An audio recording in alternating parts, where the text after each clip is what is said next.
Hey guys, it's me Astrid, and today it's time to do some repotting into semi-hydroponic again because I like that shit and I am finding it to be far superior to any other potting method. With that said, the potting method that is the best one is the potting method that works for you. So if you tried semi-hydroponic, you don't like it, that's fine because it works for me. Maybe it doesn't work for you. But we're just going to go ahead and show what we got today. So we have my Brassocattleya binosa cross Brassocattleya little stars, which is now registered as Brassocattleya green bird, which pisses me off because I was going to rebloom this and get it registered, but no, someone else beat me to the punch, and that's fine. But I've had it for a while and it's been really not doing well. So you can see these leaves are really wrinkled, looking bad. Even the new growth is kind of starting to get wrinkly, and this one as well, not doing so hot. Neither of these growths are doing so hot, so I'm just going to pot these together into a cup with the semi-hydroponic pellets, and we're going to see if we can recover them because I cut off all the bad roots yesterday from this, and this is what's left. Essentially nothing, which is why these plants were doing so poorly, and they were in a potting mixture that was much too fine for them. So we're just going to have to make it work and put it into semi-hydroponics. So we've got these guys. Before I forget to mention it, these plants have all been soaking in a solution of superthrive overnight. I don't know why the water has gone cloudy, but my water has been going cloudy when it's sitting out lately. I don't freaking know why, but it's doing that. But superthrive doesn't really make your water cloudy, but they've been soaking in it because superthrive contains root growth hormones, I think, which will encourage these plants to establish themselves quickly in their pots. So we're just going to set that aside and move on. Next we have the soaking in this pot, the Iwanagara apple blossom, and this had just all kinds of roots all over the place that were horrible. So I cut all of those bad roots off and I'm left with only healthy roots now. Now this plant is at an ideal time to be potted into semi-hydroponic because, as you can see, there are lots of new roots just starting to come out. You see those? Additionally, right here by my pinky finger, there is a new growth. So this plant, even if these roots all die on being transferred to semi-hydroponic, even if that is the case, this plant has brand new roots coming out that are going to go into the clay pellets and establish themselves in that and say, oh, I like this because it's all I've ever known, so I'm totally content to go into this and not die. Sometimes if the change is too drastic for a plant, the roots in the semi-hydroponic medium will die off and new roots have to replace them,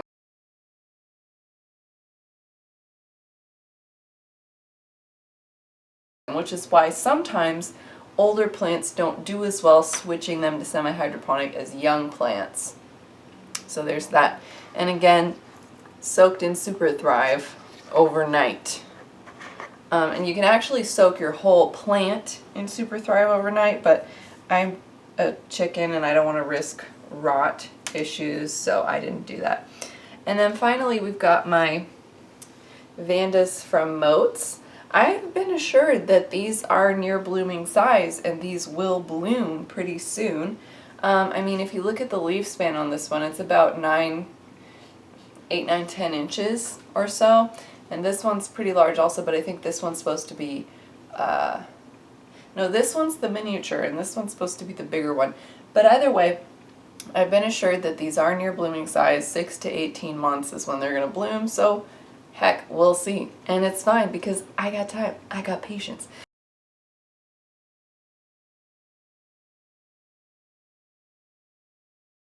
So, now that we've discussed all these are seedlings and I want to put them in semi-hydroponic because I want to grow a Vanda in semi-hydro because they don't want to always freaking water it, and I think this is a very excellent time to change these guys into some kind of potted setup. And semi-hydroponic is my potting setup of choice. I'm really happy I tried it.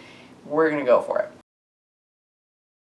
Now with semi-hydroponic, you want a reservoir that's about 1 inch deep, and you just want to drill 2 to 3 holes on one side of the pot. You don't want a lot of holes because the moisture is supposed to wick up the pot, and when you put a lot of holes, then the moisture goes out of the pot and not up the pot along the plant's roots, which defeats the whole purpose. So you only want a few holes, probably on one side, so you can control how it's draining. If you put a hole here and put a hole here and drain it, the water is going to shoot out both ways when you water it, and it can make a mess. So I like to keep them on the same side. And we're just going to go ahead and go for it.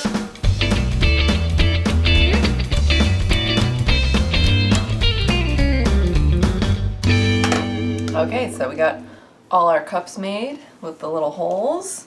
So we're going to want to pot this with the most new growths pointing forward, but this is kind of going all outward in every direction. So I am actually just going to put this in the center of the pot and hope for the best. Now we're going to put enough beads in the bottom of the pot to be up to the level of the reservoir. So we're going to start here because that's a very good place to start.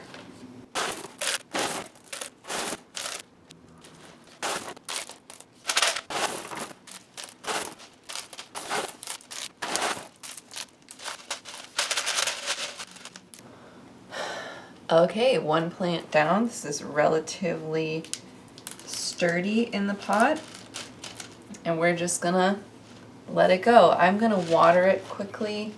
I'm gonna water it after I'm done, actually, but you guys can figure out watering, I'm pretty sure. Alright, next we have this little Vanda. It has some bad roots on it, but that's fine. I took off the sheath, the whatever around it, so that it would just be that core and hopefully not suffocate anything too bad. And because this is a monopodial orchid, we're just going to go ahead and put it in the center of this pot because it is only going to have one growth.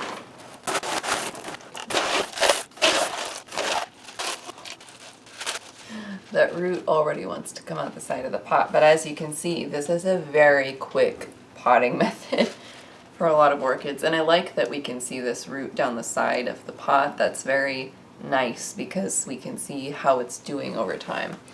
So there's 2 orchids potted. Next we'll have orchid number 3, which is the other Vanda. I have to look back at my old video and see what the tags were on these before it gets too much time passed and I forget, because otherwise we have to wait for them to bloom.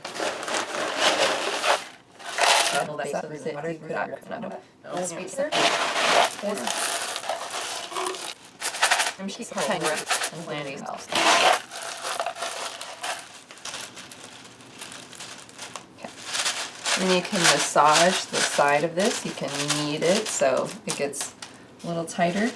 And again, we can see the root on the side of this, which isn't necessary, but I do always like to see the roots.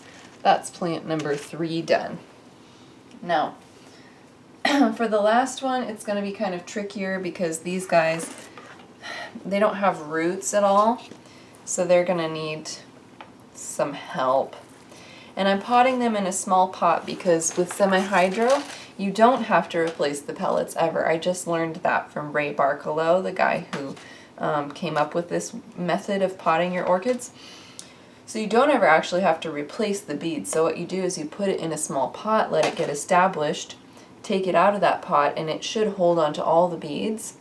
Put it in a bigger pot, put more beads around it, and let the roots establish. So with that in mind, we can put this into these together in this pot and let them just grow like mad, fill it up, and after that it should be fine to be plopped out and put in a bigger pot as necessary.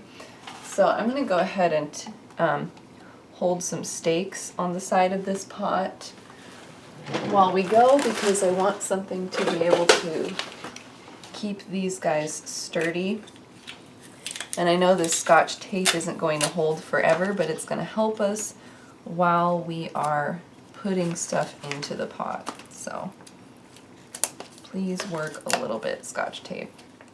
So as you can see, this kind of staking up, and I'm only taping the stakes so I don't have to hold them while I'm potting it, but this staking up is the longest part of this process. And after that, it should be smooth sailing.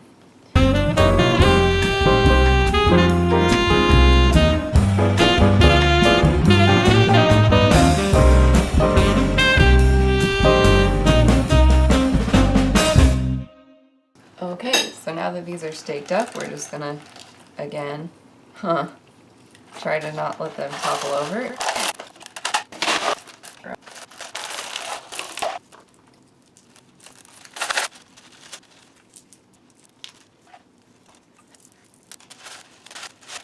Okay, so that's the last one. We've got all these plants repotted